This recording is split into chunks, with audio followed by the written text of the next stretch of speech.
Thank you to those of you who are joining us tonight. We're going to wait a few more minutes so that everyone can tune in. So please stay tuned and we'll start in just a few minutes.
Hello and good evening to everyone tuning in. I'm Vernon Bach, Assistant Superintendent for Elementary Education. Thank you for taking the time to tune in this evening to learn about our K-2 educational model and sharing your questions with us. Tonight's program will begin with an overview of the changes to the K-2 model. We'll answer questions that you've submitted ahead of time and then conclude the evening with time for live questions from the chat. First, let me say, Dr. O'Donnell was hoping to be with us. However, his father-in-law passed away last night, and he is spending time with family. Our thoughts and prayers are with the entire O'Donnell family this evening. With me today are Deirdre Bauer, our Elementary Curriculum Director, and also the current Radio Park Principal, and Danielle Yoder, Principal at Easterly Parkway. Director of Communications Chris Rosenblum will be moderating. We'll be taking questions live through the chat throughout the presentation, so please feel free to ask questions there. Dr. Kelly Mark, Principal of Coral Street, and Nabil Mark, our Media Communications Manager, will be monitoring and answering questions in the chat, and our panel will answer some too. Over the last several weeks, We've received feedback from parents and teachers regarding the challenges of the elementary hybrid instructional model. What we're seeing is that the dynamics are different from classroom to classroom. In some cases, delivering simultaneous instruction to in-person and remote learners is difficult, and we are working to do better. This is most challenging in our K-2 classrooms where our youngest students need the most support. Therefore, principals and teachers have worked together to create a fully remote K-2 cohorts of students where possible. This means that many students may be reassigned to a new class. In these instances, this will allow for the in-person teachers and fully remote teachers to focus solely on their students. Most K-2 classrooms will be affected, but in some cases there will be no change at all. Through collaboration with principals, teachers, and parents, we feel this is necessary to provide the best possible learning environments under these unique circumstances. Some parents have asked why we didn't do this during the summer, before school started. There are several reasons, but mainly it is due to finances. At the time, we were facing a potential budget deficit of $10 million if Penn State did not reopen, a scenario we had to seriously consider. Hiring more teachers would not have been prudent at that point. Knowing we had limited resources available, we prioritized our K-2 supports as we know the hybrid model was most difficult there. We also identified grade levels at 3 different schools as outliers with large class sizes that needed to be addressed at 4th and 5th grades. Therefore, we developed this plan to add 10 new faculty positions, 7 for K-2 and 3 for grades 3-5. So you know this is at a cost of $1 million. Due to the pandemic, we are concerned about our financial future, and we can't commit to further resources right now. However, we are looking at alternative options in many areas, especially for grades 3-5. At this time, I'd like to share with you specifics regarding some of the thinking that went into developing this plan. The current hybrid model includes a bigger challenge than we realized for most of our K-2 faculty to implement learning experiences for both in-person and remote students while managing our health and safety plan protocol for the in-person students. Specifically, principals and faculty have shared many concerns about the quality of learning experiences when trying to teach 2 groups of students simultaneously. We have approached this consideration by prioritizing both principals and faculty voice in these decisions. This occurred through principals meeting with their respective grade level teams, as well as Dr. O'Donnell and myself visiting with veteran faculty and individual principals to listen to their thinking. This summer, we desired a separate model for each in-person and remote students. However, with what we knew at the time, we were not willing to take the risk of committing the finances to hiring more faculty. Our main concern, again, was the significant budget shortfall that we were facing. Because of the circumstances surrounding the challenges of our teachers, we felt the need to respond. If we didn't see this as such an urgent and an important matter, we absolutely would have taken the time to engage families with more dialogue with principals and myself. We've heard frustration from many remote families indicating their child isn't receiving the attention necessary from classroom teachers because of the teacher focusing on in-person students and on implementing the health and safety guidelines. This allows remote teachers to focus solely on remote learners. The homeschool principal and counselor will continue to be available to support their homeschool students as needed. Every remote classroom will continue to have paraprofessional support. The same resources will be allocated for both in-person and our remote students. Learning resources will be made available to families weekly, similar to our current approach by providing learning resources. We're currently considering our remote students currently participating and continuing to participate in their specials with their homeschool cohort each week, just as they've always done with art, music, PE, library, and STEM. Remote class sizes will range anywhere from 21 to 22 students, which is within the normal range of our class sizes. Several schools had grade level teams that were able to adjust within their school.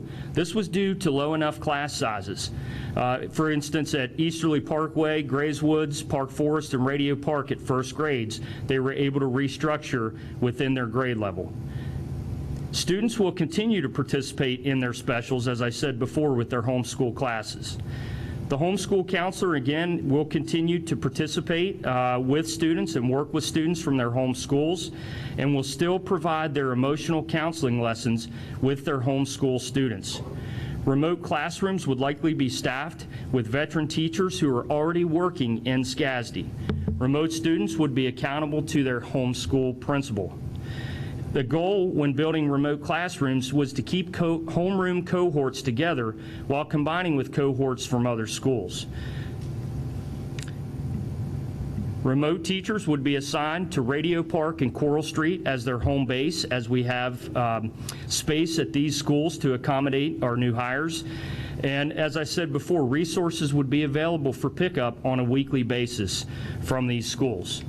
Now, let's address some of the questions you submitted ahead of time. So I'm going to turn this over to Chris Rosenblum, our moderator. Thank you, Vern, and thank you to everyone joining in tonight and all who contributed questions. We hope this program will provide clarifying information. Danielle, you have the first question of the night. When will this plan be implemented? Why wouldn't it start after winter break? We're planning to implement it right after parent-teacher conferences. We wanted parents to have an opportunity to meet with their child's current teacher to receive an update on their child's progress at the parent-teacher conferences scheduled for October 29th and 30th. And then we're planning to start the new classes on November 2nd. We have a lot to accomplish between now and then with the hiring of these positions. Thank you, Danielle. Vern, this question is for you. What are the maximum sizes for an entirely remote classroom and an in-person classroom? With physical distancing guidelines, our in-person class sizes range anywhere from 16 to 20, and it depends really on the square footage of the classroom. Our district guidelines allow for a maximum class size of 24 students at the K-2 level. Currently, our remote classrooms are around 21 students, and this is also because we are prioritizing 3 positions to also help with large class sizes at 3-5, as mentioned earlier. Thanks, Vern. Deirdre, this question's for you.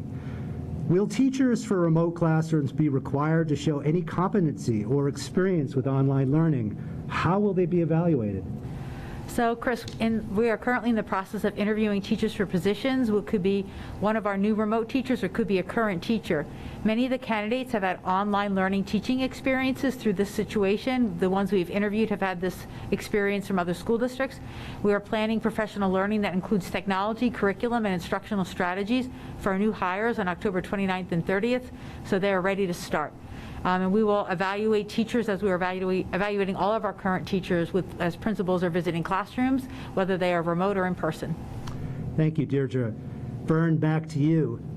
Are current in-person teachers being given preference if they desire to switch into the remote teaching slots? Thanks, Chris. Currently, our HR department will be reaching out to current SCASD teachers who have expressed a desire to teach remote due to a health concern. As I stated above, I'm anticipating that remote classrooms are likely to be staffed with SCASD veteran teachers.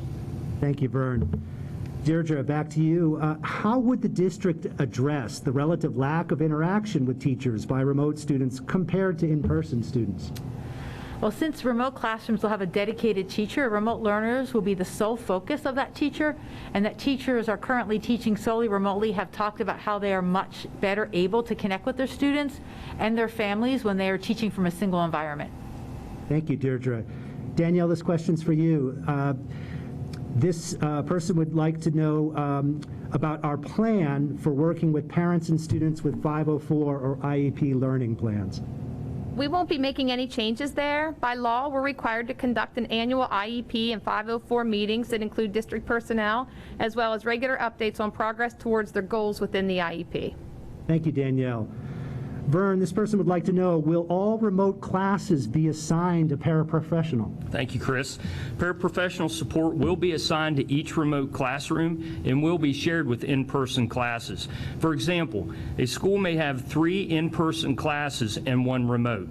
That grade level will have 3 paraprofessionals assigned to them, and their time will be distributed across the 4 classrooms based on needs. Thank you, Vern. Staying with you, if I want to change my educational model choice, when can I do so? It's a good question. We've said we would consider changes to parent selection at the end of the first trimester, which is November 20th. And obviously those changes will be considered on space available within classrooms. Thank you, Vern. Danielle, this question's for you. What is going to happen with specials for remote classrooms? The current thinking, as Vern mentioned, was to have the remote students stay with their original homeroom classes so that they can stay connected with their peers at their home school. We are still working on that and the details, and plan to engage our special teachers in conversations around how best to support this. Thank you, Danielle. Deirdre, this question's for you. Do remote students remain affiliated with their current school? As a remote student, you'll always be affiliated with your home school. This includes checking books out from their library, PTO, special events, for example. Thank you, Deirdre. Vern, this person would like to know, under this plan, what would happen to in-person learners who must stay home due to illness or quarantine? Would they be allowed to remote into their home classrooms? Thank you, Chris. For an illness unrelated to COVID, no, the student would be provided assignments during the period of the illness as we do now.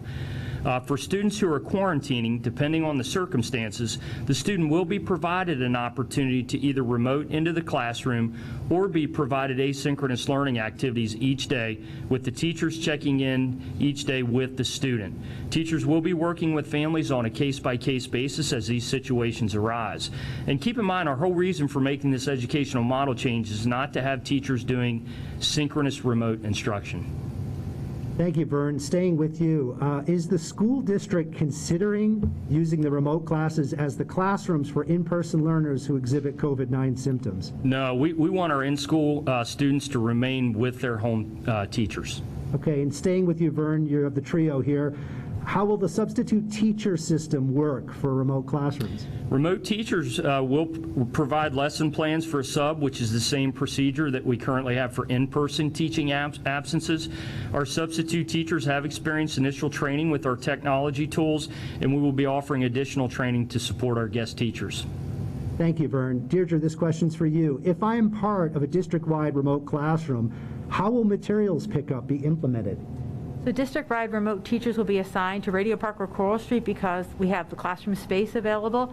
If your child is assigned to a district-wide remote teacher, you'll pick up the materials from either school each week. If you have a special need and can't pick up materials at those two schools, we'll work with you to ensure you get the materials weekly.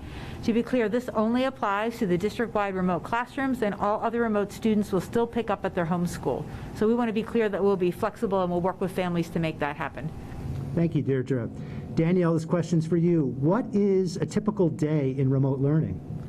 The remote schedule is not going to change. It'll be the same as the in-person schedule. Thank you, Danielle. Vern, this question's for you. Will increasing the number of students in some in-person classrooms be a safety concern? Appreciate the question. Obviously, we have pretty strict space constraints in classrooms specific to our health and safety guidelines. So while some classrooms will have more in-person students, we still have to continue to follow all the protocols from our health and safety plan, which indicates 6 feet of physical distancing. We're not changing any rules or part of our plan. Thank you, Vern. Deirdre's question's for you. Who will be filling these vacant positions?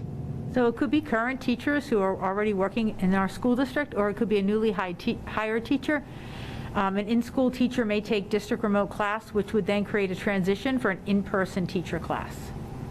Thank you, Deirdre. Vern, this individual would like to know, can you assure us that this model won't change yet again? Will this be the final change? I appreciate that question. And while we've made changes as we've learned more, and this has allowed us to be responsive, if we feel we can do better, we will do so to serve the needs of our students and teachers. Thank you, Vern. And staying with you, I know you've touched on this earlier, but could you explain more about why can't we do this with grades 3 and 5? Yeah, thanks, Chris. Currently, we are focusing on addressing the needs at K-2, as this is where the hybrid model is most challenging among our youngest learners. As stated earlier, we are unable to allocate the same level of staffing resources for 3-5 and are prioritizing 3 new hires to help with large class sizes in targeted areas. Our elementary educational model team will be convening to brainstorm creative solutions to help with the hybrid model at 3-5. Additionally, principals will be meeting with their 3-5 grade levels and individual teachers to discuss potential solutions. This could include allocating resources differently and creatively to help our 3-5 teachers. Thank you, Vern. Deirdre, this person would like to know, when will families be notified of an expected change?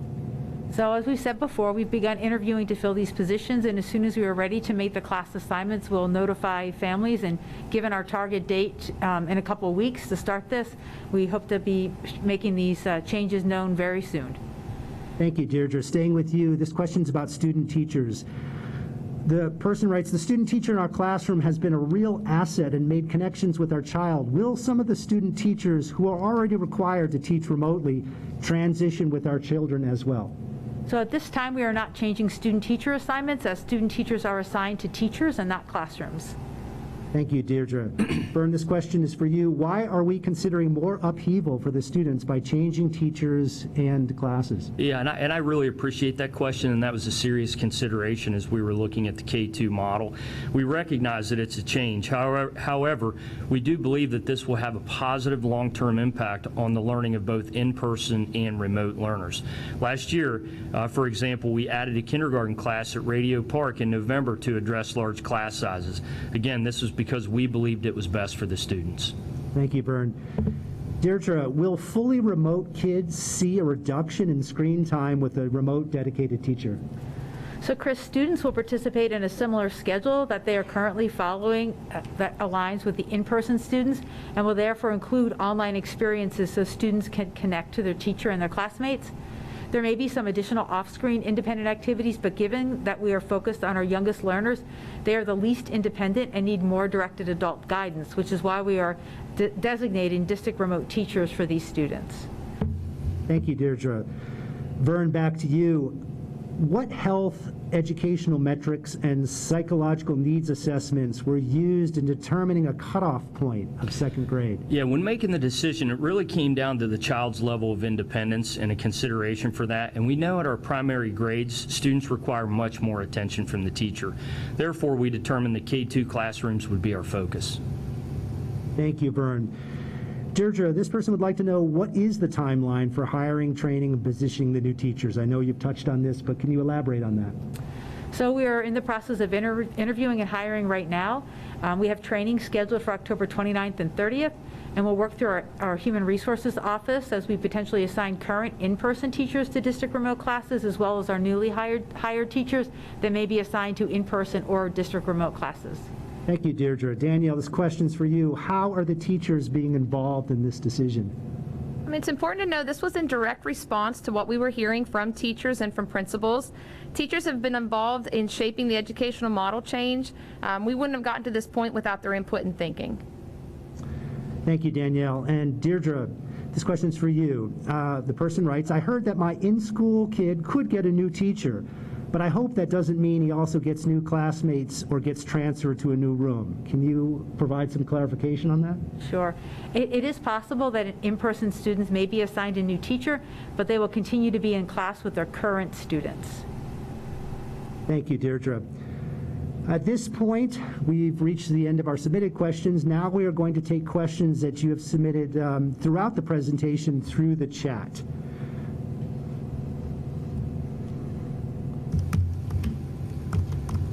And Vern, the first question is for you. The question is, will in-person students be moved?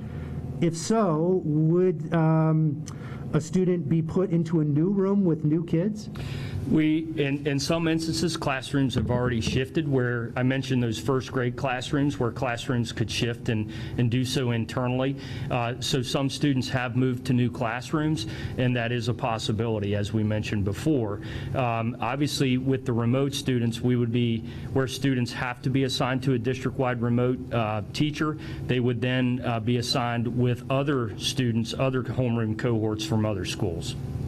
Thank you for clarifying that, Vern. Danielle, this next question is directed to you. Will having a dedicated remote teacher provide more opportunities for screen breaks throughout the day? I think absolutely. The teacher is going to have her sole focus on the remote students, recognize when breaks are needed and still be able to supply them. They'll still get their lunch as well, and possibly even extended. So they will look at engagement just like they do in the classroom. Thank you, Danielle. Vern, it's back to you. This question is, will we have to drive to the other schools to pick up supplies? As stated before, I think Deirdre touched on this, that our remote teachers will be assigned for their home base at Radio Park and Coral Street, so that, you know, some parents will need to drive to those locations to pick up their remote learning materials on a weekly basis. However, if we do have a family that has a unique situation, they can simply reach out to the principal and we'll make accommodations for those families. Thank you for the explanation, Vern. Deirdre, this person would like to know, will Wednesdays be asynchronous for fully remote classrooms? So the only time we've had Wednesdays as asynchronous days is when the entire district has been moved into a fully remote experience. So if that were to happen, then whether you're in person, remote, it wouldn't matter. They would all then be asynchronous. Thank you very much, Deirdre. Vern, this next one's for you. This person would like to know, will my child have to change teachers if we choose to switch her from remote to in-person after the first trimester? Yeah, our goal would obviously be to keep that student with their assigned teacher, and it's really going to be on space available, as I said before. When we get to the trimester, if parents are requesting a change and they want to come from remote to in-person, we will check. We'll have to look at that wherever grade level or classroom they're looking to come back into, to ensure that we have space within our physical distance guidelines. If we have space, then that student will be able to transition back into that classroom. Thank you, Vern. Deirdre, this question's for you. Is half-day remote kindergarten available? Half-day kindergarten continues to be available whether you're in person or remote, and if a parent desires to change, they should just work with their building principal to make that happen. Thank you very much, Deirdre. Vern, these next two questions are for you. The first one is, can you ensure that children from the same in-person class are in the same remote class after the reassignments? I can say that I've personally built those rosters and worked with principals to do so. And one of our priorities to minimize the nervousness with the transition was to keep homeroom cohort students together.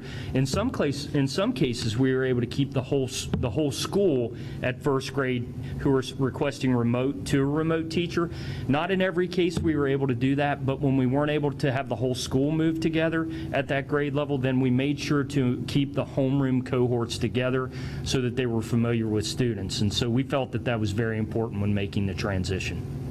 Thank you, Vern. And the next question is, will all remote kids who are currently in a hybrid model be assigned to a district remote teacher? Thanks for the question. And no, that's not the case, because in some instances we were able to restructure within the existing grade level. And so students in some cases were able to stay with the teachers in their school.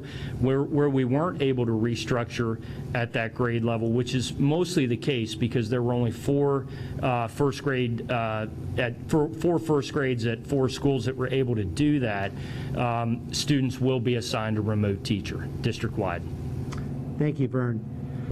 Danielle, this question is directed to you. The person writes, it's not clear to me who will be assigned to a district remote teacher and who will be assigned to a school-specific remote teacher. Could you provide some clarification for that? Vern mentioned earlier some of the schools that were already able to work within their school to provide a remote teacher. It's really throughout the district pending the grade, according to the cohort. I do believe the school, all principals have reached out at their individual schools and have already begun working with parents so that the parents are aware if there could be possible shifts. Thank you, Danielle, for helping to explain that. Deirdre, this question is for you. The person writes, I understand the need for supervision of younger students. However, their attention wanes in the early afternoon. Math lessons after 1:30 are incredibly difficult for remote students.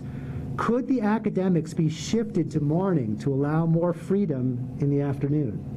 So even though we are creating these district remote classes, they still intersect with our building schedules, and so we need to consider specials and interventions and support services that are offered, and so it still has to connect with a whole building schedule, and it's not possible to just cram everything in the morning. You could talk to a 5th grade teacher who would also say 1:30 is challenging for them too, and we just can't put everything in the morning, so it does have to be spread out throughout the day.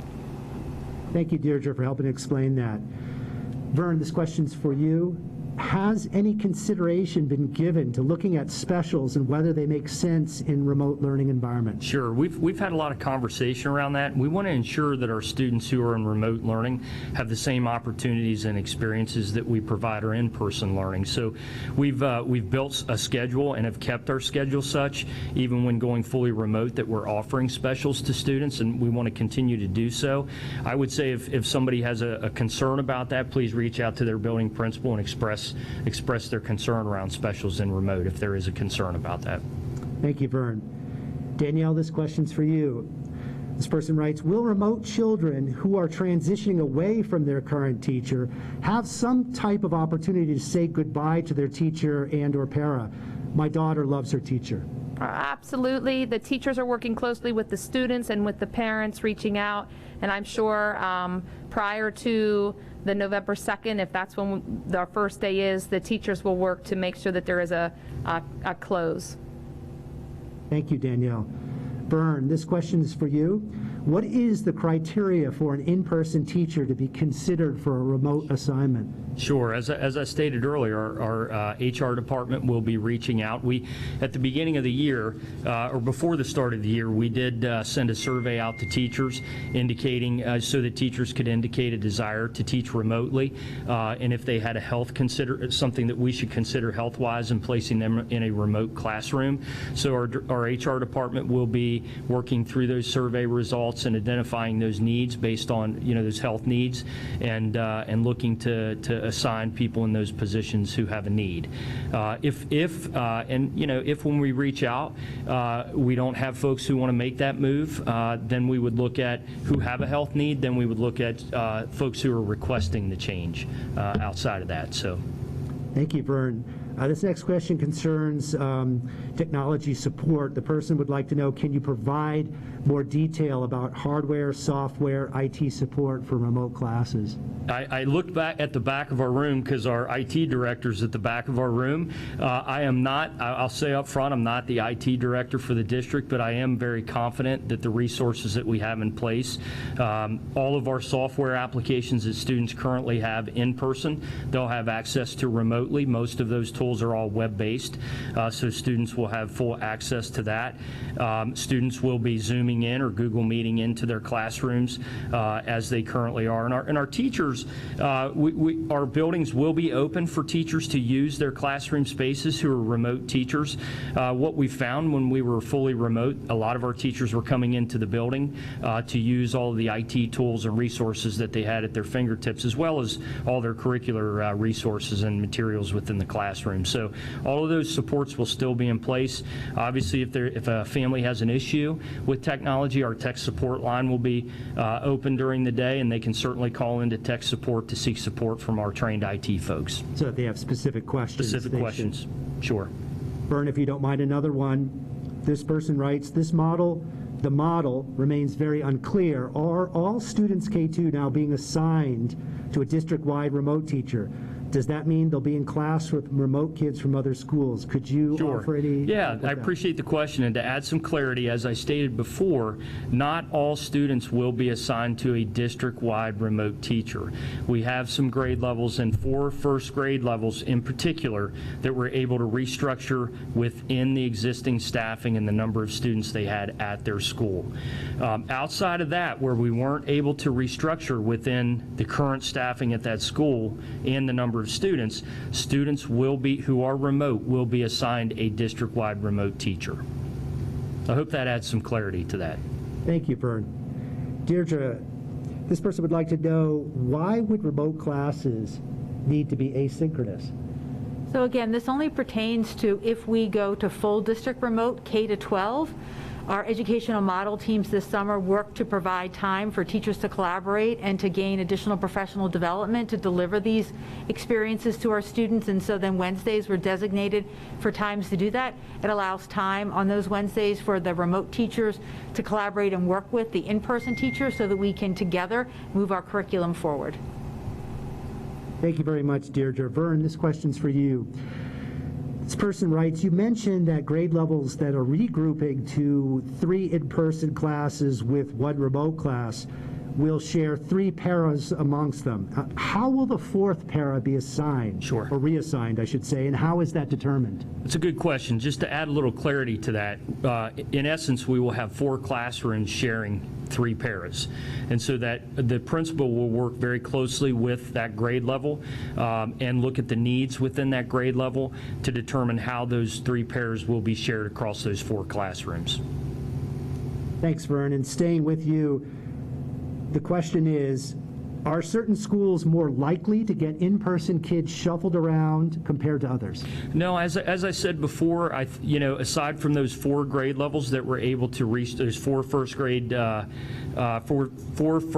levels that we're able to restructure internally, students will stay with their homeroom cohorts to be assigned to the district-wide remote teacher. In some cases, we were able to have the whole school of that grade level go to a remote teacher. So no, there's not, in looking at the schedule, I wouldn't say that there was any school in particular where more kids were getting shuffled around compared to others. Thank you very much, Vern. Deirdre, this question's for you. The person writes, can I do more asynchronous work via teaching with my, I'm not sure, unsure of the question here. I think I can understand the question. Yes, could you answer that question? So the question is, can I do more asynchronous work via teaching with my son myself using SCAS curriculum supplies and materials in consultation with the teacher? Yes. At this point, that's not a flexibility that we have offered. We want our teachers highly engaged with the students. We do have a virtual academy. If somebody desired a more asynchronous experience, that could be a little bit more offline. Our kindergarten teachers, all of our teachers are working incredibly hard, especially at kindergarten with their lack of independence. It's very challenging to create all of our plans for teaching remotely, synchronously with all of our students, and then have another whole planning section to have to create for a special situation like that. So we have not offered that at this time. Thank you, Deirdre, for clarifying that.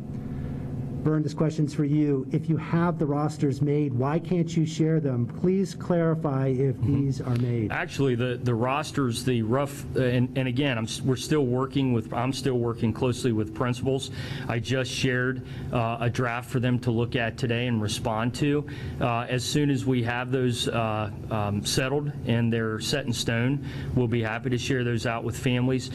Keep in mind, we're also working to hire staff right now, and once we have those staff identified, then we would assign those rosters to particular staff members so the families will know who their child's teacher is as well. So as soon as we have those solidified and we have our folks hired, we'll be happy to share those rosters with families. Thank you, Vern.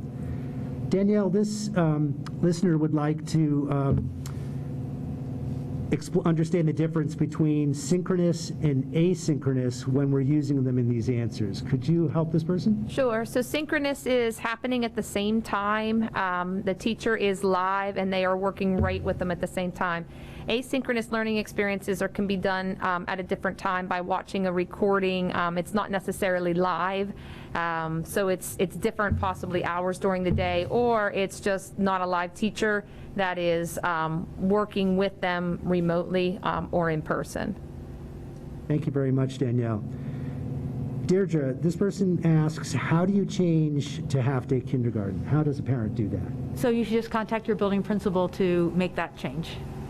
Thank you, Deirdre. Vern, this question is, If my kid has to quarantine, do they move to a district remote teacher? No, we're going to keep students with their in-person teacher so that they have that continuity of support.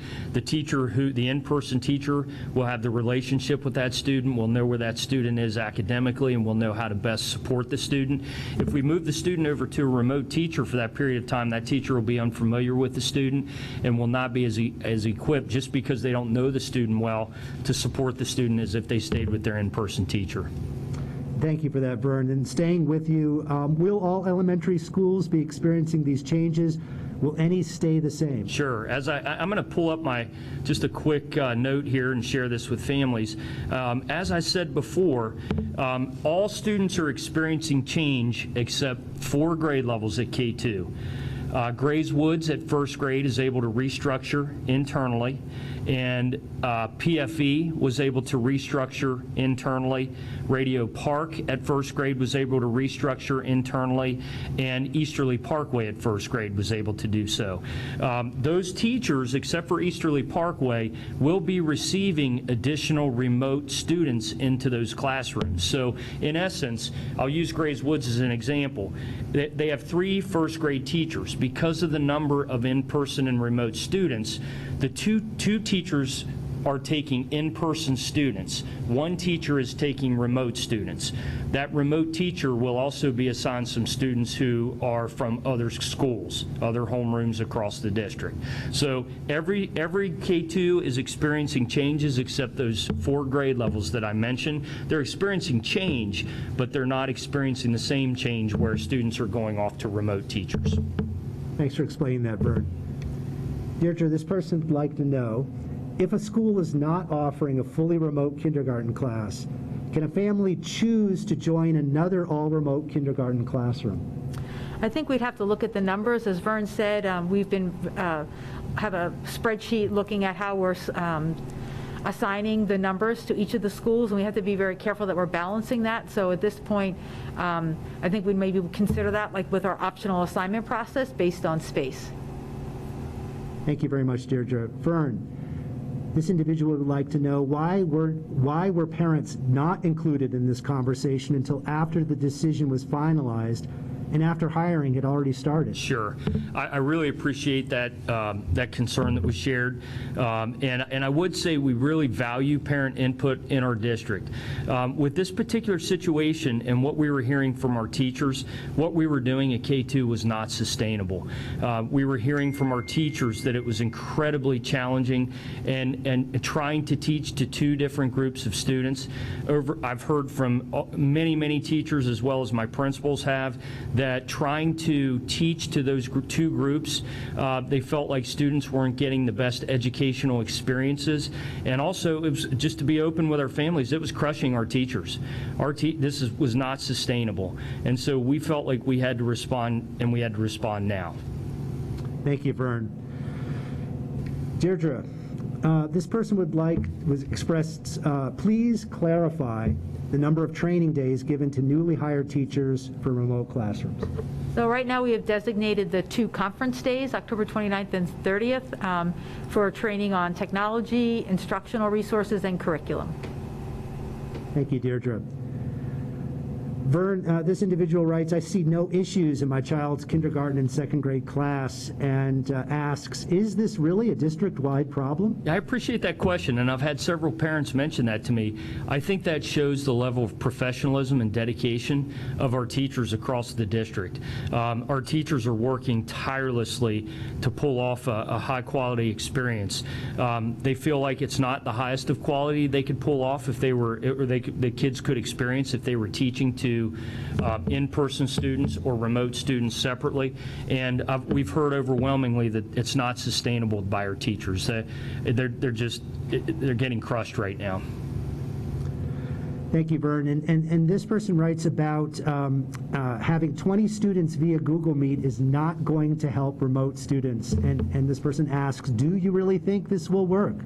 We do, and we've had a lot of conversation around that. Just keep in mind, I'd ask folks to keep in mind that in-person teachers are required to really adhere to the health and safety guidelines and the strict protocols that we have in our health and safety plan. That requires a great deal of time, a great deal of focus, the time spent on the physical distancing, the lining up while physically distancing, hand washing, hand sanitizing, and all of those procedures take a great deal of time. And so we believe, in conversation with principals and teachers, we do believe that it will be successful with 20 or 21 students in remote classrooms. Thanks, Vern. And staying with you, this person asks, will each remote teacher have other adult helpers to do breakout rooms? Yep, as we said before, we will be assigning paraprofessional support, and principals will be working with teachers in how to best assign those supports across those classrooms. We still will have our reading specialists, our specialists, ISTs and reading specialists will be working with students, so breakouts will still occur within remote learning. Thanks, Vern. This question is also directed to you and involves parent involvement. The person asks, should there be future changes? Can parents be more involved before a decision is made? Absolutely. We'd love to have parent involvement. As many of you know, we're in a rapidly changing environment, and things are changing quickly. We're looking at data constantly each week. We'd love more than anything to have our parents be involved in all the decision making, and when possible. You know, I don't want to deceive families. We're doing the best we can to stay ahead of some of these changes, and some of the changes are coming at us quickly. But yeah, we'd love to have parent input before making decisions like this, sure. Thanks, Vernon. And this next question addresses a subject you've already touched on, but if you could elaborate just a little more. The person writes, it seems to me that a number of participants in the chat feel that the planned remote class size is too large. Can you elaborate? And they also have a follow-up question. With potentially high remote class size, why not assign a para full-time to the remote class? Yeah, as I said before, in conversation with principals and principals with teachers, we believe that the class sizes that we're setting for remote, first, they're well within class size guidelines, well below class size guidelines for the district. We will have paraprofessional support. We are adding almost $1 million to our budget with these changes, and so that comes at a cost. We are going into capital reserves to potentially fund this. Adding additional paraprofessionals comes at a cost, especially when we're looking at helping at 3-5 and adding it and potentially being creative at how we're assigning staff there and assigning staff to reduce some of the larger class sizes at 3-5. So we'll continue to look at it. That's not a no, but we'll continue to look at that. Thank you for the information, Vern. The next question also is with you. With students shuffling possibly across the district, how will this impact interventions and support services? Sure. We're very proud of the interventions and support services we're able to provide to students. Principals will be working closely with their specialists in their schools as well as the grade levels to ensure that we keep the integrity of our interventions and support services in place. Thanks, Vern. I'll give you a break here. Deirdre, this question's for you. Which schools are offering fully remote and which aren't? I know we've touched a little bit on this, but could you elaborate on that? So when we're talking about the district remote classes, it's not really school specific because each, as I'm pulling up the spreadsheet now, each of our remote teachers has students from, except in one case, students from multiple schools. So it's not a school assigned district remote teacher. There are students from multiple schools in each of our district remote classes. Thank you for clarifying that, Deirdre. So even can I just add on to that, Chris? Even at Radio Park, where we currently have 14 students in our first grade remote class, we will be adding some additional students to create a district remote class. So currently it is only Radio Park students, but as we reconfigure across the district, there will be additional students joining that class. Thank you for adding that, Deirdre. Danielle, this question's for you.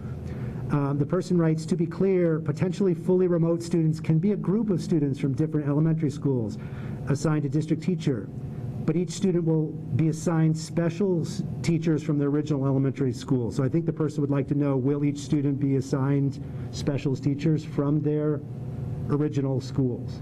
So as we said earlier, when we were talking about that, that was the plan. We do plan to reconvene the specials teachers to see if they have other ideas, but they still will receive their special at the same time in the same rotation that we've started through the school year. Okay, thank you, Danielle. Deirdre, back to you. This person writes, how can district remote classes allow for advanced math groups, advanced reading groups, etc.? How can you still provide education that's meeting individual needs in these district remote classes? I think the same way that we're currently doing that in a more challenging environment with this combination of in-person and remote. And I have great confidence in our teachers' ability to differentiate instruction and meet those needs. If they're doing it in the most challenging model right now, which with the combination, they're certainly going to be able to do the same thing in a fully remote class. Thank you very much, Deirdre. Vern, this person apologizes if they missed this earlier, but they ask, when will a decision be made about changing grade 3 to 5 arrangements? And Sure. I know we've talked about that. Could you just recap what we've said? Yeah, we don't have a timeline here on making the 3-5 arrangement. Obviously, we're focusing right now on making these adjustments at K-2 because, as we stated before, this is where we see the greatest need just due to the developmental needs of the students. So we're prioritizing right now our focus on K-2.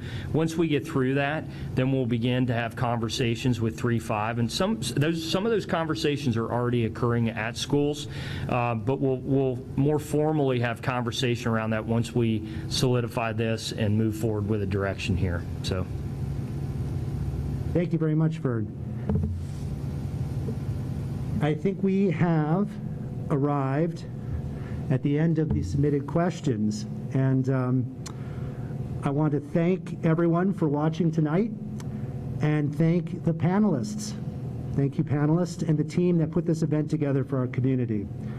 This has been recorded so that we can share it with families who couldn't attend tonight.